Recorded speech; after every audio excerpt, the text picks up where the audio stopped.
With the lucrative history of Peppa Pig World, the Wizarding World of Harry Potter, Blobbyland, and with a Studio Ghibli theme park being announced, it's not at all surprising that Nintendo decided to partner with Universal Studios in 2015. Now, after 5 years of development and a plague-delayed unveiling, the first Super Nintendo World opened in Universal's Japanese resort in February 2021. Aside from a few Pikmin dotted about the place, Super Nintendo World is currently dedicated to the Mario franchise, with an AR Mario Kart ride, a Yoshi Omnimover, various interactive blocks, and character meet and greets. However, with Nintendo's long and extensive backlog of franchises, it isn't a complete leap of logic to suggest that more characters and games can be represented at a later date. Now, we are certainly not the first to theorize about what Nintendo could or should do to expand the park in the future, but with no sign of an upcoming PlayStation park or a Microsoft park, which I have to assume consists entirely of chest-high walls, we might as well make a wish list ourselves. I'm Ben from Triple Jump, and here are 10 attractions we want to see at Super Nintendo World. Number 10. The Legend of Zelda. Castles are a surprisingly common feature in theme parks, with Alton Towers, the Hogwarts Castle, and every Disney park on the planet, setting an impressive precedent, so why shouldn't Super Nintendo World cash in too? The park technically has castles already, with Princess Peach's acting as the main entrance and Bowser's Castle being the queue line for the Mario Kart ride. However, both of these are more facades than actual attractions in themselves, and where's the fun in that? Hyrule Castle has been a mainstay of the Legend of Zelda series since A Link to the Past, with Breath of the Wild making it into an imposing fortress, so it would make one hell of a walk-around attraction. With snaking corridors, gatehouses, secret passages, and battlements, guests could be left to explore on their own or with tour guides leading them through the once great castle in groups. But don't go into the dungeons, just in case.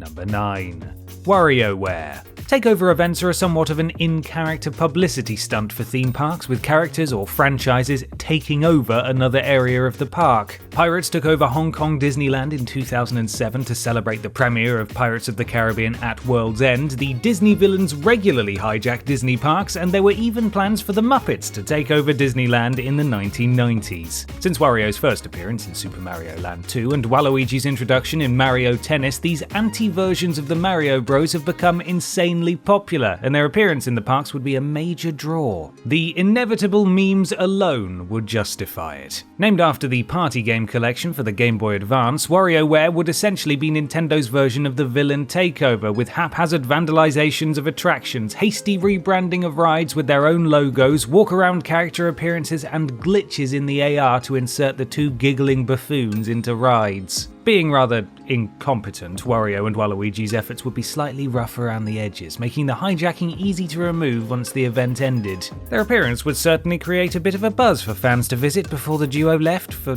wherever it is they actually live. Number 8. Animal Crossing.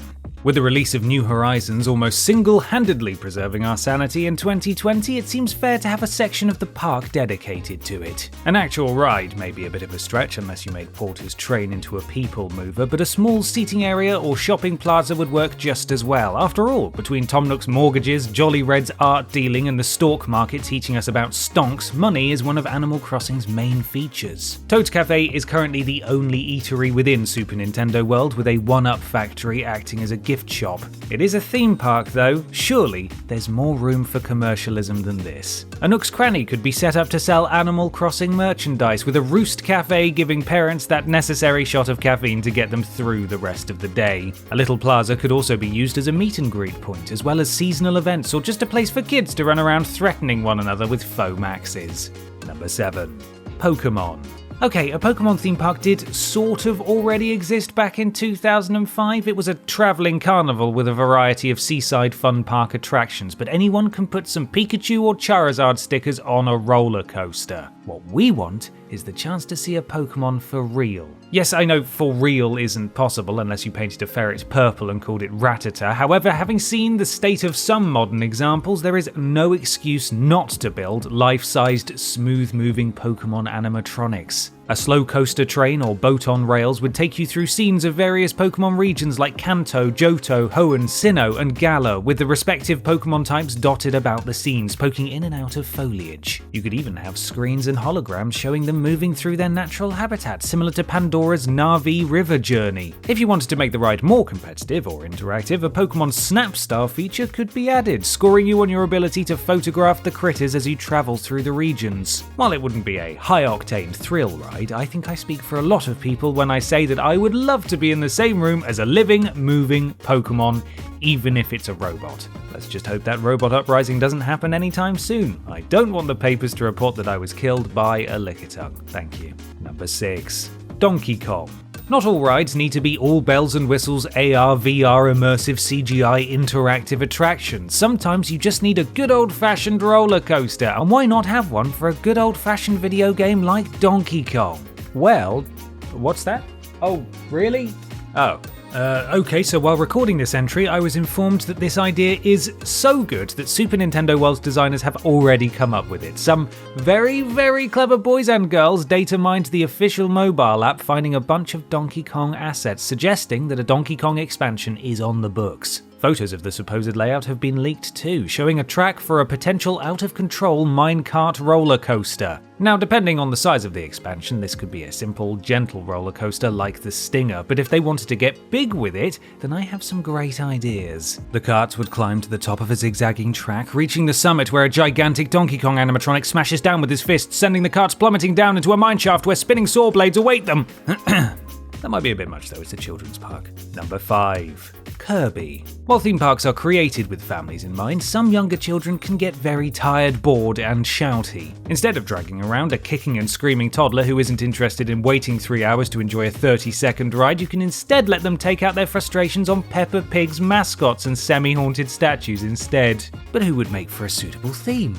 Well, our favourite placeholder sprite turned iconic blob, Kirby, of course. Kirby appeals to all ages as the ultimate soft and cuddly mascot, if you ignore the inhaling and swallowing thing. The two most iconic things about Kirby are his soft and squishiness and his ability to eat anything. And while Chuck E. Cheese doesn't exist in the UK, we have heard tale of this pizza mouse, and we think that if Nintendo don't mind fielding a potential lawsuit, then we can simply switch out the mouse for the smiling pink globule. Children can go and adventure in a bouncy, soft play area version of Dreamland, and then mimic Kirby's unsettling powers by inhaling some pizza down their gullets. Disclaimer though, the park will not be held responsible for your children becoming walking, talking pizza creatures. Alright. Number 4. Metroid. While Mario, Donkey Kong, and Kirby are the safer, more child-friendly franchises to bank on, we do need something for the older kids and adults too, for nostalgia if nothing else. Dressing up in a Samus suit and running around in the dark, firing guns at one another would be pretty metal, but I fear that it may result in a lot of injury payouts. Fortunately, there is another already existing ride that we can use for safer inspiration. Buzz Lightyear's Space Ranger Spin is a steady ride with laser guns on your coaster carriage. As you journey through dark scenes, you use these lasers to shoot various targets throughout the ride, racking up points against the other riders. Like a laser version of those weird water cannon games you get at seaside resorts. The scenes themselves could either be animatronic versions of monsters or flat NES sprites layered to create the illusion of depth. At best, it's a brand new laser shooter that cashes in on Nintendo's incredibly enduring franchise. At worst,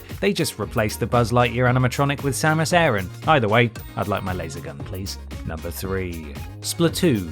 Splatoon is one of Nintendo's youngest franchises, with most of their better-known titles having roots back in the 1980s. However, despite its youth, Splatoon has become insanely popular, and why wouldn't it? There are human kids that are also squids, and lots of paint. And if there is one thing I know about kids, it's that if you let them anywhere near paint, they will spread it across every surface within a 50-meter radius, and let's not even get started on slime. But how to create a ride that incorporates the paint and messy chaos of Splatoon without getting sued into next century with dry cleaning bills? Luckily, Nickelodeon has already figured that out for us. At the sadly departed Nickelodeon Hotel, they would colour the water in the pool bright green to mimic slime. Dyeing otherwise normal water prevented them from clogging up their drains with green-coloured creamy muck-muck or borax. A log flume would mimic either the Salmon Run location or the various industrial areas of the game before plunging you down a steep slope into bright green, purple, pink, yellow, aqua, red, blue or orange-coloured water. Whether or not the dyed water would stain people's clothes once they got soaked is an issue for another time,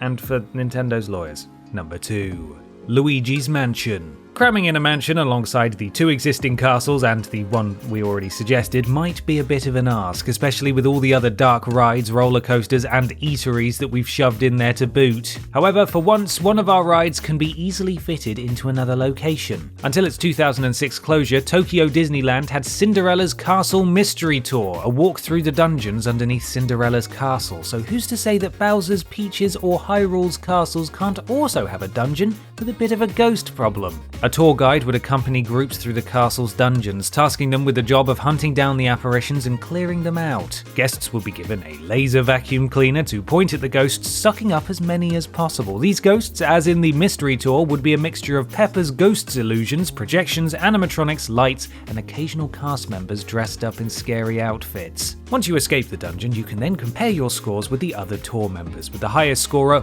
winning and the loser bitterly insisting they release the ghosts back into the wild. Number 1.